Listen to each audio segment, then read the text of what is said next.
इस रेजिमेंट का मिला सपा को समर्थन। अब लोकसभा चुनाव में बीजेपी के खिलाफ रेजिमेंट के लोग करेंगे हल्ला बोल। शिवपाल सिंह ज्यादा बचाएंगे सपा की विरासत और साथ देगा ये रेजिमेंट। खुला समर्थन मिलने के बाद बीजेपी में मची खलबली।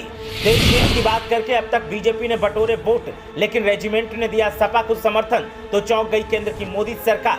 अब कैसे सपा का कर पाएंगे सामना? शिवपाल सिंह नेतृत्व करेंगे और युवा करेंगे हल्ला बोल।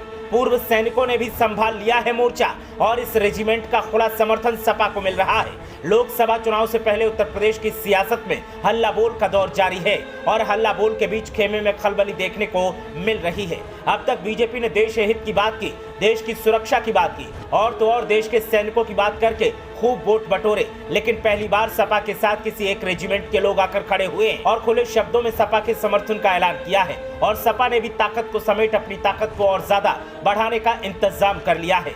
समाजवादी पार्टी के नेता जहां लोकसभा चुनाव से पहले ताकत को जोड़ रहे हैं, तो अब शिवपाल सिंह यादव विरासत को फिर से संभालने की तैयारी कर रहे हैं और खोई हुई साख को बचाने के लिए मैदान में कूद पड़े हैं। ऐसे में अहीर रेजिमेंट की मांग को बुलंद किया जा रहा है और अहीर रेजिमेंट के समर्थक अब सपा के साथ खुलकर आ गए हैं। सपा के राष्ट्रीय महासचिव शिवपाल सिंह यादव के साथ कई राज्यों के यादव समाज के लोग इसमें शामिल हैं। इसमें 90% से ज्यादा लोग सपा के हैं। सम्मेलन को सपा के परंपरागत सजातीय वोट बैंक पर अपनी पकड़ मजबूत करने और अन्य राज्यों में प्रभाव जमाने के नजरिए से देखा जा रहा है। सपा के राष्ट्रीय महासचिव शिवपाल सिंह यादव के साथ कई राज्यों के यादव समाज के लोग इसमें शामिल हुए। इस सम्मेलन को सपा के परंपरागत सजातीय वोट बैंक पर अपनी पकड़ मजबूत करने और अन्य राज्यों के प्रभाव को जमाने के नजरिए से भी देखा जा रहा है। पार्टी की नजर इटावा, औरैया, फिरोजाबाद और कन्नौज जिलों में है।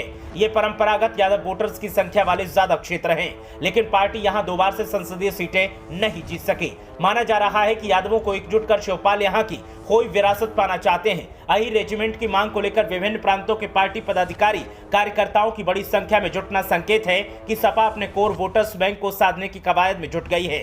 सपा के राष्ट्रीय प्रवक्ता अशोक यादव की माने तो पुलिस से लेकर सेना तक में यादवों की बड़ी हिस्सेदारी है। साल 1962 में चीन के बाद युद्ध में रेजांगला में जो वीरता यादवों ने दिखाई, उसे दुनिया भर में याद किया जाता है। जन जागृत सम्मेलन के संयोजक डॉक्टर शिवराज सिंह यादव ने बताया कि देश के 18 यादव संगठनों ने 1 महीने पहले लखनऊ की बैठक में इस मुद्दे को उठाने का फैसला किया था। आगे चलकर प्रदेश के सभी जनपदों में ये कार्यक्रम होंगे। लखनऊ में भी अगस्त में कार्यक्रम प्रस्तावित है। इसमें सभी दलों की यादव नेताओं को आमंत्रित किया जाएगा। वहीं बीजेपी से जुड़े हुए पूर्व विधायक शिव प्रसाद यादव ने बताया कि लखनऊ की बैठक में सभी को साथ लेकर चलने की बात कही गई थी। जन जागृति सम्मेलन में उन्हें भी आना था, लेकिन कार्यक्रम में सपा की सक्रियता की वजह से वो नहीं गए। उनके सामाजिक एकता संगठन ने इस सम्मेलन में भाग नहीं लिया। अब देखना यह है कि सपा ने जिस अंदाज में इस कवायद को आगे बढ़ाने का प्लान तैयार किया है और जिस अंदाज में अहीर रेजिमेंट के समर्थक सपा के साथ जुड़ रहे हैं, देखना यह है कि कितना इनका असर चुनावों पर दिखता है और कितना फायदा सपा को मिलता है। ब्यूरो रिपोर्ट, मीडिया हलचल।